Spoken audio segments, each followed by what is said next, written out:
Mr. President. I too very much welcome today's debate where Parliament will set out its expectations with regard to the negotiations directives. The fact that Parliament will not vote on its resolution this week is clearly very unfortunate, but it should not, and I repeat, it should not inhibit Council to go ahead with the adoption as scheduled.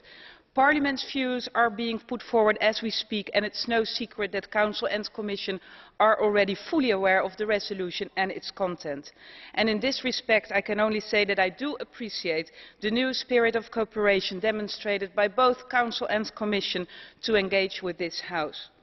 Now, following the negotiations directive, the envisaged EU-US agreement is to ensure rights on an equal basis, regardless of the nationality of any person whose data are processed in accordance with the agreement. Now, my question is, what does that mean? What are these specific rights in that case in relation to, for example, access, rectification, deletion, compensation and redress? Please do enlighten me here. Furthermore, I would like to underline, like my colleagues did, that the principles of proportionality and necessity are key to the envisaged agreement. The fact, and I repeat that once more, the fact that financial messaging data providers are unable, for whatever reason, to search the content of the messages leading to the transfer of data in bulk cannot be subsequently rectified by mechanisms of oversight and control, as basic principles of data protection law have already been compromised. And to be honest, I do have some doubts whether this issue is going to be solved on the basis of the current negotiations directives. Furthermore, it is important to note that the agreement on mutual legal assistance is not an adequate basis for requests to obtain data for purposes of the TFTP. After all, the agreement on mutual legal assistance does not apply to bank transfers between third countries, and it would demand prior identification of a specific bank, whereas the TFTP is based on searches for fund transfers.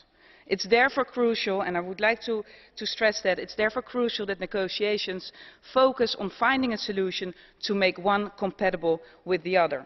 We can, of course, insist on a redesign of the TFTP, but honestly, at the very end, this is not in our hands really, and I can therefore only urge Council and Commission, like Mr. Busuttil did, to address the fundamental policy decisions straight away.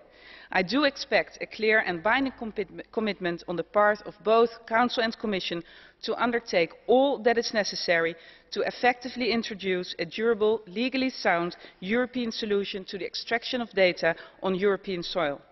And let me stress once more that the transfer and storage of data in bulk to a foreign power, even if it concerns our best friend, is and remains by definition disproportionate. It does mark a huge departure from EU legislation and practice.